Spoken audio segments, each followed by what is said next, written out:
السلام علیکم ورحمۃ اللہ وبرکاتہ۔ اس ویڈیو میں ہم بات کرنے والے حضرت علی رضی اللہ عنہ نے فرمایا، ہر روز صبح میں دو فرشتے ہمارے گھر پر کیوں آتے ہیں اور یہ آ کر کیا کرتے ہیں؟ ساتھ ہی ساتھ دوستو، ہم آپ کو بتانے والے ہیں کہ ایسا واقعہ جس واقعے میں دلہن کا انتقال ہو جاتا ہے، یعنی وہ اپنے شادی والے دن ہی دلہن جو سسرال میں جانی تھی وہ قبر میں پہنچ گئی۔ اس کے ساتھ ساتھ دوستوں، ہم بتائیں گے آپ کو ان 15 گھروں کے بارے میں جن گھروں میں غریبی ہی غریبی ہوتی ہے، تنگ دستی ہی تنگ دستی آتی ہے۔ یہ 15 کام جن گھروں میں بھی ہوتے ہوں گے وہاں ہمیشہ پریشانیاں ہی پریشانیاں رہیں گی۔ پیارے دوستوں، سب کچھ بتانے والے ہیں آپ کو اس ویڈیو کو آخر تک ضرور دیکھیں اور شیئر کریں۔ حضرت علی رضی اللہ عنہ کے پاس ایک شخص آ کر کہنے لگا، یا علی رضی اللہ عنہ، دن کے آغاز میں سب سے پہلے کیا ہوتا ہے؟ تو حضرت علی رضی اللہ عنہ نے فرمایا، اے شخص، دن کا آغاز دو فرشتوں سے ہوتا ہے۔ ایک فرشتہ گھر گھر جا کر دعا کرتا ہے اور دوسرا فرشتہ گھر گھر جا کر انتظار کرتا ہے۔ تو وہ شخص کہنے لگا، یا علی رضی اللہ عنہ، کس بات کے لیے فرشتہ دعا کرتا ہے اور کس بات کے لیے انتظار؟ تو حضرت علی رضی اللہ عنہ نے فرمایا، میں نے اللہ کے رسول صلی اللہ علیہ وسلم سے سنا ہے کہ صبح سے پہلے دو فرشتے زمین پر آتے ہیں اور گھر گھر آ کر دیکھتے ہیں جس گھر میں کوئی ایسا بندہ ہوتا ہے جو اللہ کے بندوں پر خرچ کرتا ہے، اپنے عزیز و اقارب پر خرچ کرتا ہے، اپنے گھر والوں کی ضرورتوں کو اپنا فرض سمجھتا ہے، تو ایک فرشتہ اللہ کے دربار میں دعا کرتا ہے کہ اللہ تعالیٰ اس کے ہاتھ میں کبھی تنگ دستی مت کرنا، اس کی نعمتوں کو بڑھانا، تاکہ یہ ایسے ہی اپنے عزیز و اقارب اور گھر والوں پر خرچ کر سکے۔ اور دوسرا ڈھونڈتا ہے کہ کوئی ایسا گھر تو نہیں جس گھر میں کوئی ایسا شخص تو نہیں کہ وہ اپنے گھر والوں پر، اللہ کی مخلوق پر مال خرچ نہیں کرتا، وہ چھپا کر رکھتا ہو، یعنی اللہ کی مخلوق پر خرچ نہیں کرتا ہو۔ یاد رکھنا، جب وہ کسی ایسے انسان کو دیکھتا ہے جو اپنے مال کو اکٹھا کر کے انسانوں سے چھپا کر رکھتا ہے، تو وہ دوسرا فرشتہ اللہ کے دربار میں فریاد کرتا ہے کہ اے اللہ، اس بندے کو اس دولت کا سخت حساب لینا اور اس بندے کو دنیا کی دولت سے محروم کر دے، کیونکہ یہ اپنی دولت تیرے بندوں پر خرچ نہیں کرتا، اپنے گھر والوں اور عزیز و اقارب کو اپنے مال کو خرچ نہیں کرتا، محفوظ رکھتا ہے، دوسروں سے چھپا کر رکھتا ہے۔ اپنے مال کو عزیز و اقارب اور اپنے رشتہ داروں پر بھی خرچ کرنے والے کو اللہ دنیا میں بھی فراوانی دیتے ہیں اور آخرت میں بھی اس کا بہت بڑا ثواب ملتا ہے۔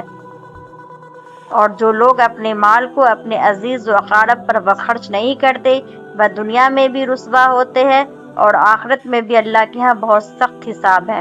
پیارے دوستو، اب ہم آپ کو یہ واقعہ سناتے ہیں جس واقعے میں دلہن کا انتقال ہو گیا، یعنی اپنی شادی والے دن ہی دلہن قبر میں پہنچ گئی۔ دوستو، یہ واقعہ سعودی عرب کا ہے۔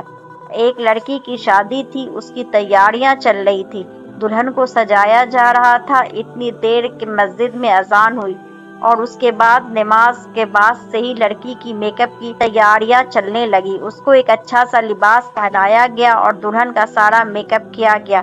اتنی دیر میں عشاء کی اذان ہو گئی۔ جیسے ہی اس لڑکی کے کانوں میں اذان کی آواز آئی تو اس نے سوچا کہ نماز پڑھ لوں، اور اٹھی وہ وضو کرنے کے لیے جانے لگی۔ جیسے ہی وضو کرنے کے لیے چلی تو اس کی ماں نے دیکھا اور پوچھا، بیٹی کہاں جا رہی ہو؟